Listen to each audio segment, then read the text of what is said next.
दुनिया की super power America.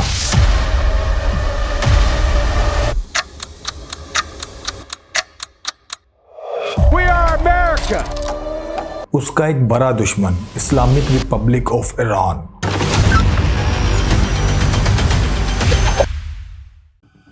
दुश्मन असली ईरान कीस्ट? अमेरिका। आखिर कौन सी चीज है जो ईरान को सुपर पावर अमेरिका के सामने खड़ा होने की ताकत देती है? इतनी सैंक्शंस के बावजूद अमेरिका के आगे कभी न झुकने वाली ये जुर्रतमंद रियासत और उसके लोग आखिर हैं कौन?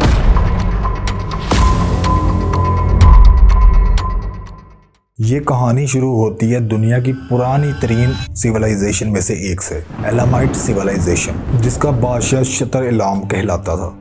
इन लोगों ने पहली बार इस जमीन पर ताकत, सियासत और तिजारत को एक बेहतरीन नज़्म ज़ब्त में रखा। एलामाइट सिविलाइजेशन का सबसे बड़ा दुश्मन था उस वक्त की super power Mesopotamia. Elamite civilisation के बाद इस जमीन पर एक नया रूल आया। मेडस ने नॉर्थ वेस्टर्न ईरान पर अपना इन्फ्लुएंस एस्टेब्लिश किया और असीरियन एम्पायर के खिलाफ पावर प्ले शुरू किया। लेकिन मेडस का रूल लिमिटेड था और इंडिपेंडेंट पर्शिया अभी एक छोटी सी टेरिटरी थी, सिर्फ फारस का रीजन। फिर यहाँ से उठा एक ऐसा लीडर जिसने तारीख का रुख बदल दिया, साइरस डोम यानी Cyrus the great.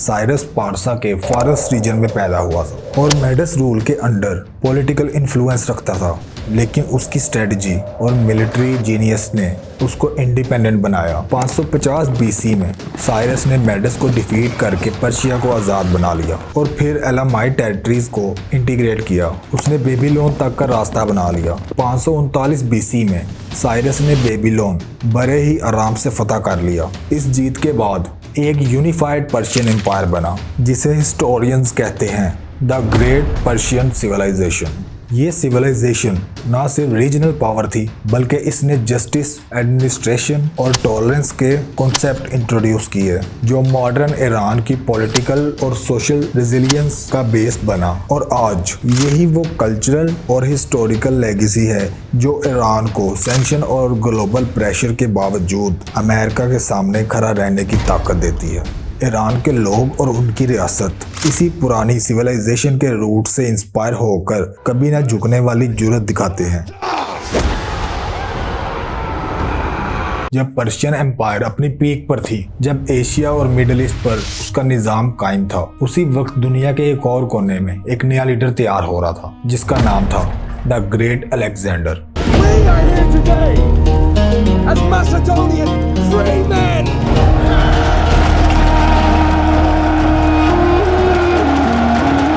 Alexander Macedonia का शहजादा था। उसका मुकाबला किसी छोटी रियासत से नहीं था, बल्कि उस वक्त की सबसे पावरफुल एम्पायर पर्शियन एम्पायर से था। इस वक्त पर्शिया का बादशाह था दारियस सोम। पर्शियन एम्पायर अब भी बहुत वसी थी, लेकिन अंदर से पॉलिटिकली डिवाइड हो चुकी थी। प्रोविजनल गवर्नर्स, स्ट्रैप्स और सेंट्रल अथॉरिटी के दरमियान वो मजबूत राब्ते नहीं रहे जो साइरस और दारियस द ग्रेट के दौर में थे। अलेक्जेंडर ने इस कमजोरी को समझ लिया। Right here we cut the throat of the Persian army. 334 BC में अलेक्जेंडर ने पर्शियन टेरिटरी पर हमला शुरू किया। पहले ग्रेनिकस, फिर इसूस और फिर गागामेला।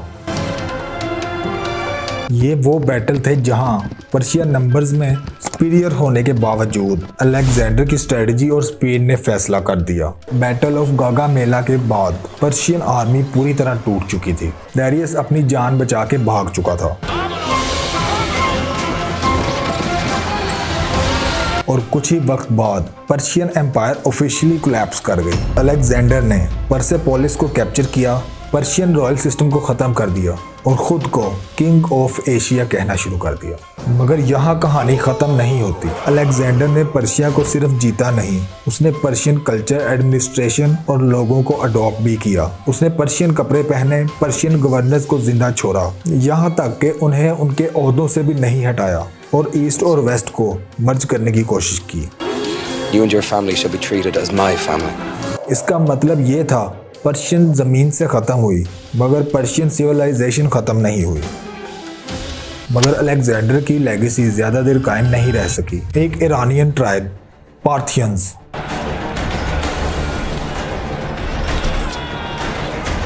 जो नॉर्थ ईस्ट पर्शिया में रहते थे, उन्होंने ग्रीक रूलर्स का तख्ता उलट दिया। पर्शिया फिर से अपनी लोकल डायनेस्टीज के अंडर आ गया। पर्शियन सॉवरेनिटी और आइडेंटिटी दोबारा कायम हुई। पार्थियंस ने ईस्टर्न सुपर पावर का दर्जा हासिल किया और पर्शिया को सेंचुरी तक स्ट्रेटेजिकली और पॉलिटिकली स्ट्रांग रखा। यही वो मोमेंट था जब पर्शियन सिविलाइजेशन अपनी पीक पर थी।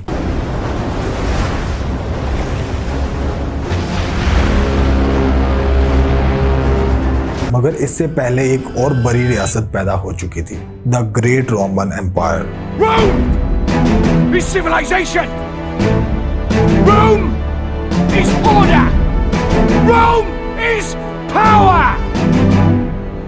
रोमन एम्पायर के जनरल्स और उनकी अनस्टॉपेबल मशीनरीज दुनिया के हर कोने में दहशत का नाम बन चुकी थी। लेकिन एशिया के अंदर एक ऐसी ताकतवर सिविलाइजेशन थी जो कभी ना झुकती। साइरस का पर्शिया दैरियस के जमाने तक और फिर पार्थियंस और ससानिड्स, ये लोग सिर्फ रूलर्स नहीं, एक लेगेसी थे। एक लेगेसी जो हर इन्वेजन, हर एम्पायर, हर सुपर पावर के सामने खड़ी रहने की हिम्मत रखती थी। 334 बीसी में अलेक्जेंडर द ग्रेट का रूल एशिया की तरफ हुआ। ग्रेनिकस, इसुस, गोगामेला, ये सिर्फ बैटल नहीं, ये हौसले का इम्तिहान थी।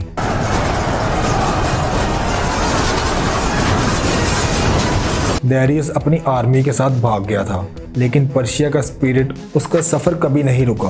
और जैसे जैसे सेंचुरीज गुजरी, ग्रीक, रोमन्स और अरब इन्वेडर्स ने इस जमीन को हिला दिया। पर्शिया का कल्चर, उसकी आइडेंटिटी कभी खत्म नहीं हुई। और फिर जूडिया, मरियम अलैहिस्सलाम के घर बेटा पैदा होता है, ईसा इब्ने मरियम, और वो दुनिया को क्रिश्चियनिटी की दावत देते हैं।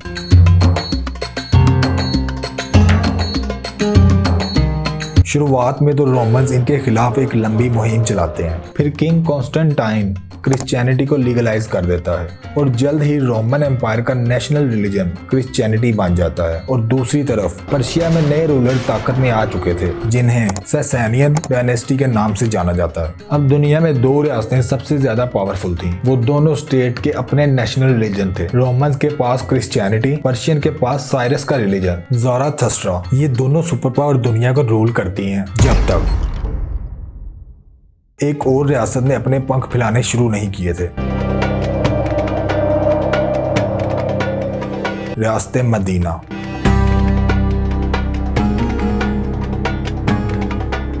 मक्का से एक नए रिलीजन का आगाज हो चुका था, जिसके फाउंडर थे मोहम्मद बिन अब्दुल्ला। इस रियासत का खास तौर पर आगाज मदीना से हुआ, जो कि जल्द ही बहुत ताकतवर हो चुकी थी और रोमन और पर्शियन एम्पायर के सामने सबसे बड़ा थ्रेट बन गई। और जल्द ही इस्लाम एक सुपर पावर रोमन एम्पायर को अपने घुटनों पर लाने में कामयाब हो चुका था। और अगले कुछ ही सालों में उमर बिन खत्ताब के दौर में पर्शिया की ही जमीन पर एक बड़ी जंग हुई, द बैटल ऑफ कादसिया।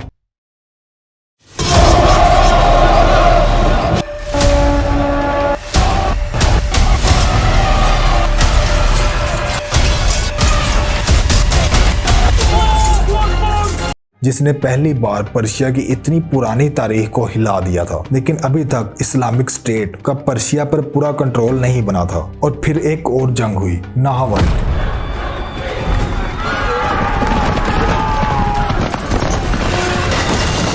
जिसके बाद पर्शिया पूरी तरह इस्लामिक रूल के अंडर आ चुका था। आहिस्ता आहिस्ता यहाँ के लोगों ने इस्लाम को अपनाना शुरू कर दिया।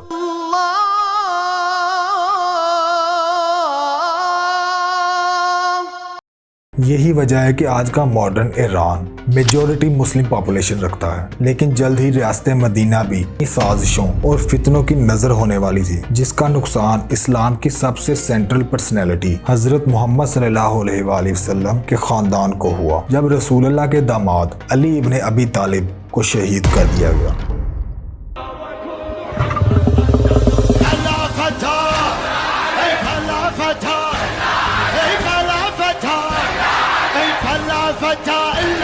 बाद में उनके बेटे को, और फिर इराक के शहर करबला में मुसलमानों ने वो मंजर देखा जो वो कभी भुला नहीं सकते। उमैयद एम्पायर की सरपरस्ती में अली के दूसरे बेटे हुसैन को उनकी फैमिली के साथ शहीद कर दिया।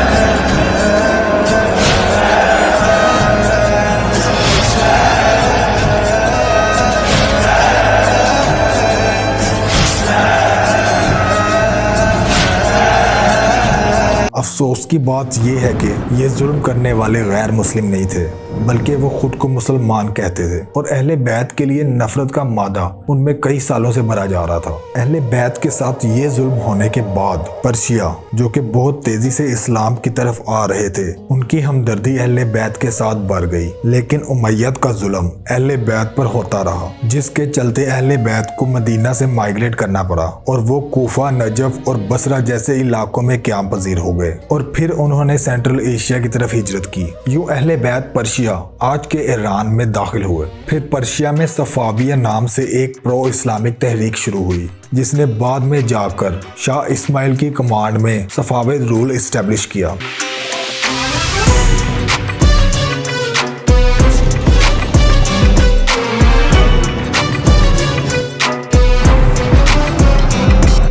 इस्माइल ने पर्शिया को ऑफिशियल तौर पर अहले बैत के नाम पर 12th शिया इस्लामिक स्टेट डिक्लेयर किया, जो आज तक कायम है। अब ईरान में सफाविद के बाद कई रूल देखने को मिले, अफशारिद रूल, जंद रूल, कजर रूल, और इसी के बीच दुनिया में एक और रियासत पैदा हो चुकी थी जो आगे चलकर सुपर पावर कहलाने वाली थी, United states of America. Strangers are the spearhead of the United States Army. Do you understand me? इसके बाद दुनिया देखती है वर्ल्ड वॉर 1।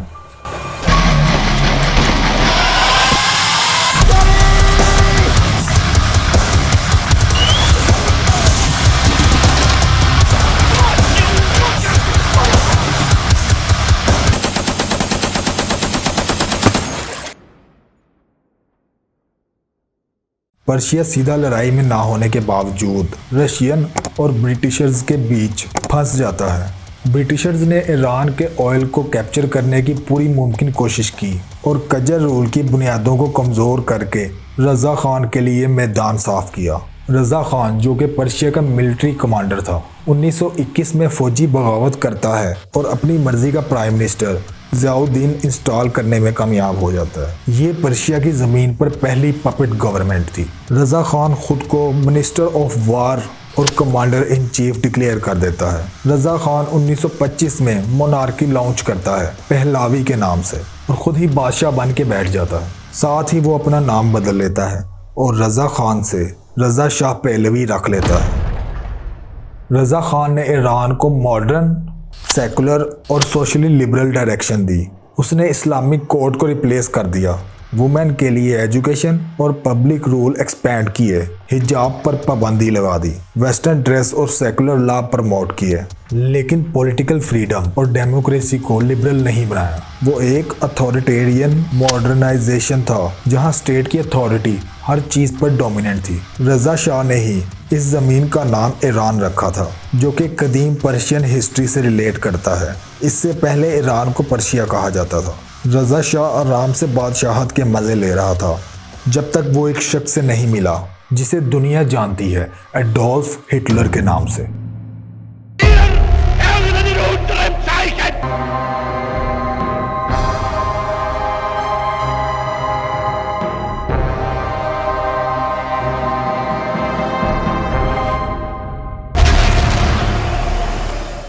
वर्ल्ड वार 1 के बाद अब दुनिया पर वर्ल्ड वार 2 के बादल मंडराने लगे थे। जैसे ही हिटलर ने जर्मनी की बागडोर संभाली, वो अपने जुल्म की वजह से पूरी दुनिया की नज़रों में आ गया। रज़ा शाह जर्मनी से अपनी करीबियां बढ़ा ही रहा था कि ब्रिटेन और रशिया ईरान पर सरप्राइज अटैक करते हैं।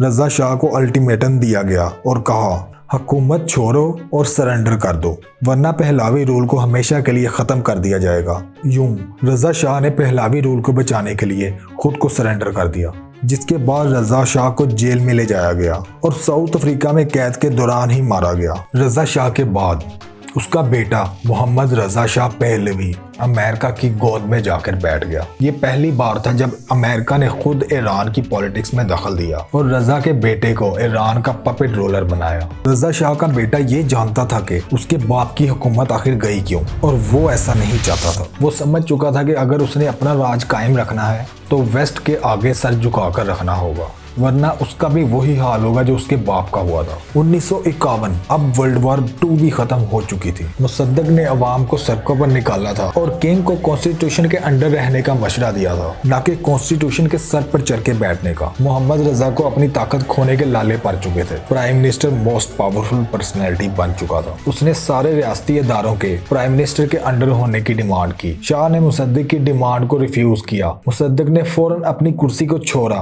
और सीधा अवाम के बीच चला गया। ये पहली बार था कि किसी पॉलिटिशियन के लिए इतनी तादाद में अवाम निकली हो और नतीजतन मुसद्दक पहले से भी तगड़ा मैंडेट लेकर वापस आ गया। इस बार वो पहले से भी ज्यादा एग्रेशन अपने साथ लाया था। प्राइम मिनिस्टर इतना पावरफुल हो चुका था कि शाह को उसके हर फैसले, हर डिमांड पर यस सर करना पड़ा। मुसद्दक ने पार्लियामेंट से सारी ताकत अपने हाथ में ली और बड़े बड़े फैसले पार्लियामेंट में होने लगे, जैसे कि पार्लियामेंट को ताकतवर बनाना, ऑयल को नेशनलाइज करना। ये बात ब्रिटेन को पसंद नहीं आई और वो अमेरिका से मदद तलब करने लगा। अमेरिका को ये डर था कि ईरान कहीं रशिया के साथ अपनी पॉलिसीज अलाइन ना कर ले। इसी वजह से उसने ब्रिटेन के साथ मिलकर एक कोप प्लान किया जिसमें CIA और MI6 इन्वॉल्व थी, जिनका मकसद मुसद्दक को हटाना और शाह को पूरी ताकत वापस देना था, जिससे ईरान उसके पपेट की तरह रिएक्ट करे। इससे पहले ही एक और रियासत इसराइल पैलेस्टीन की जमीन पर कब्जा कर चुकी थी, जिसे आज तक बहुत सी रियासतें नाजायज समझती हैं। खैर, ईरान में अभी वही टेंशन चल रही थी और 15 अगस्त 1953 को कूप एग्जीक्यूट किया जाता है, जो कि फेल हो जाता है। मुसद्दक कूप में शामिल जनरल्स को अरेस्ट कर लेता है। अब तक शाह ईरान को छोड़कर बगदाद भाग चुका था। सिर्फ 4 ही दिन बाद एक और कूप होता है, पर इस बार मुसद्दक को अरेस्ट कर लिया जाता है। शाह को उसकी ताकत दोबारा मिल जाती है और मुसद्दक को ईरानियन कोर्ट अथॉरिटी को मिसयूज करने के जुर्म में सजाए मौत सुनाती है, जिसके बाद ये सजा नजरबंद में बदल जाती है और मुसद्दक हाउस अरेस्ट के दौरान ही अपनी जान से हाथ धो देता है। But this is our wealth, our natural wealth. For them, it's only a question of manipulation.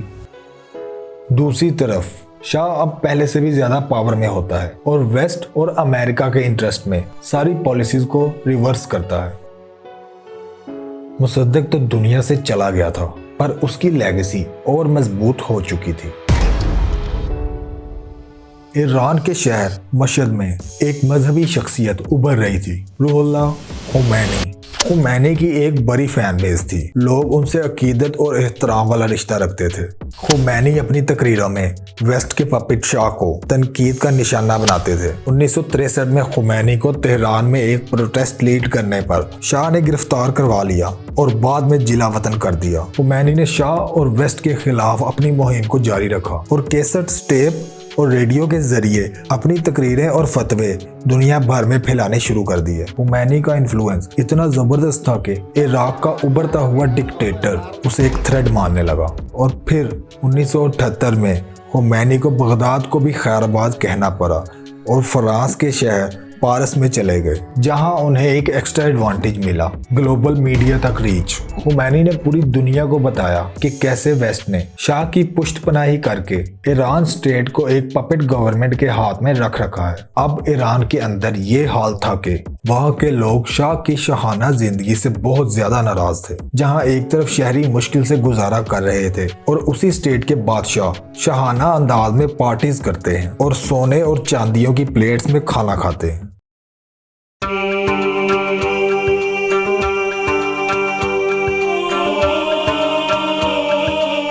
अवाम को बस एक चिंगारी चाहिए थी ताकि पहलावी के रूल के खिलाफ बगावत कर सकें। The number killed in Tehran since the beginning of the month is probably well over 100. तब खुमैनी ने शाह को ओपनली ललकारना शुरू किया। पूरे ईरान में मेजर प्रोटेस्ट हुए।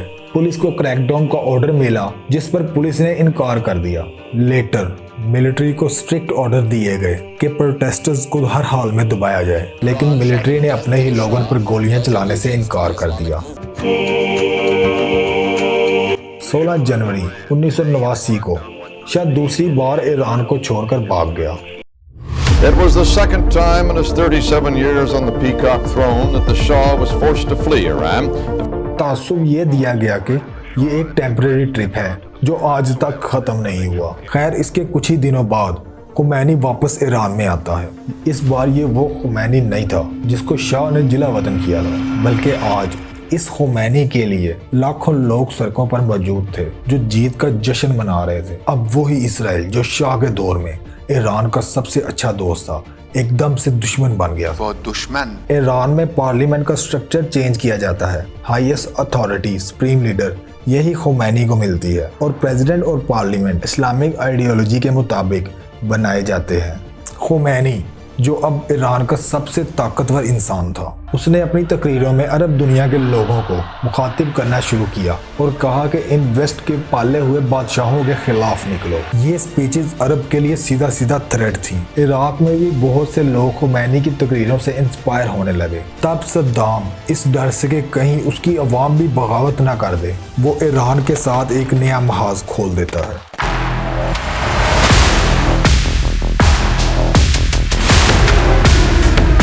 ईरान इराक वार करीब 8 साल तक चलती रही, जिसमें अरब दुनिया ने सद्दाम को लड़ाई के लिए बड़े बड़े कर्ज और माली इमदाद की।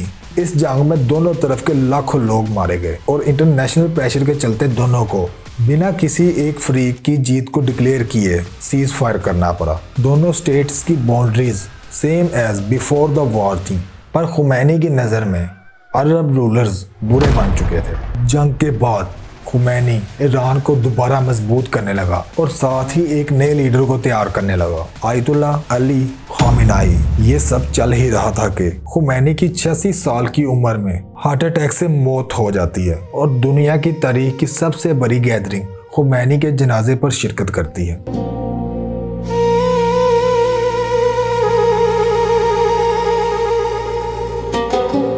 अली खामेनेई जो कि पहले ही पार्लियामेंट का हिस्सा थे, अब उन्हें पार्लियामेंट के सीनियर तरीन शख्सियात ने रियासत का नया सुप्रीम लीडर चूज कर लिया था और वो अपने टीचर की आइडियोलॉजी को ही कंटिन्यू करते हैं। ईरान में शरिया नाफिज रहती है। जल्द ही अमेरिका ने जोहरी हथियारों का इल्जाम लगाकर इराक पर हमला किया और सद्दाम को अरेस्ट कर लिया।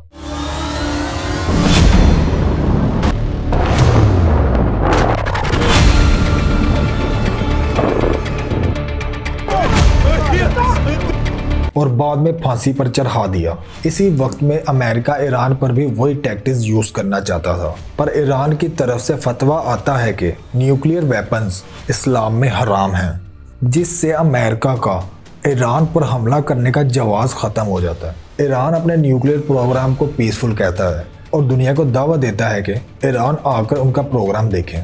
जब ईरान के न्यूक्लियर प्लांट्स का जायजा लिया गया तो पता चला है कि ईरान में मौजूद न्यूक्लियर प्लांट्स पाकिस्तान से मिलते जुलते हैं, जिसकी वजह से पाकिस्तान को इंटरनेशनली बहुत प्रेशर झेलना पड़ा और ईरान को भारी पाबंदियों का सामना करना पड़ा। इसके बीच इसराइल एक ही राग अलापता रहा है कि ईरान न्यूक्लियर वेपन्स बना रहा है। इसी की वजह से इसराइल और ईरान के बीच बहुत सी लड़ाइयां देखने को मिली हैं और ईरान पर यह इल्जाम लगता आया है कि वो एंटी इसराइल मिलिटेंट को फंडिंग करता है। खैर, अमेरिका और ईरान के बीच न्यूक्लियर डील साइन होती है, जिसके मुताबिक उसके न्यूक्लियर एसेट पर अमेरिका का एक्सेस रहेगा। बदले में ईरान को बहुत सी पाबंदियों में टॉलरेट किया जाएगा। बाद-ए-ज़ां अमेरिका ने इस डील को यूजलेस बताकर विथड्रॉल कर दिया।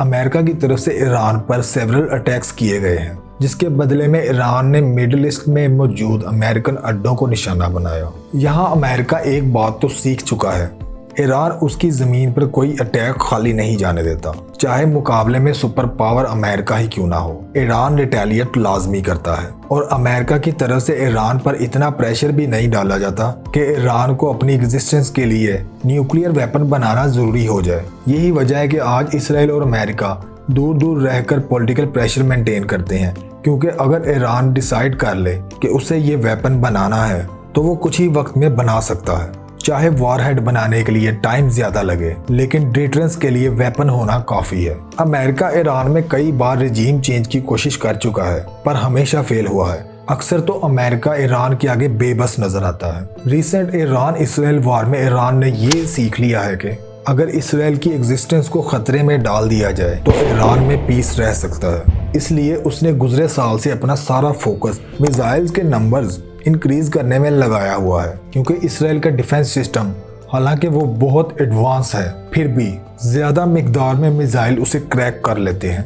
वार के स्टार्ट में जिस इंटरसेप्टर का सक्सेस रेट 90 से ऊपर था, वो कुछ ही दिन की लड़ाई में 60 से भी नीचे आ चुका था। अब 2026 की आमद के साथ ही शुरू होने वाले प्रोटेस्ट को देख लिया जाए। जब इकोनॉमी की वजह से शुरू होने वाले प्रोटेस्ट्स को अमेरिका और इसराइल ने हवा दी और प्रोटेस्ट एंटी रिजीम मूवमेंट में चेंज हो गए, और फिर कुछ फॉरेन एजेंट्स ने ईरान में फितना और फसाद का ऐसा माहौल बना दिया और ईरान आग की लपटों से कवर हो गया। सैकड़ों मस्जिदें जलाई गईं और स्टेट को इन प्रोटेस्टर्स को टेररिस्ट डिक्लेयर करना पड़ा।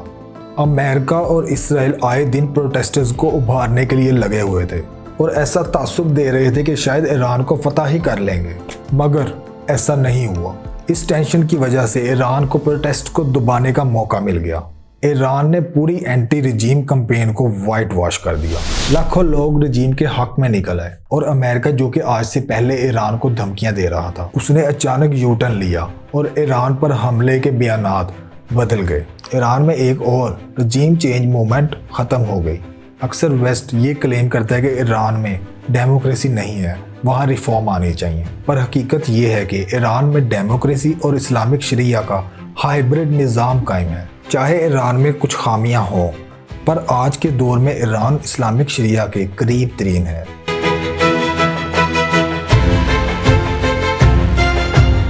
ये था ईरान का सफ़र।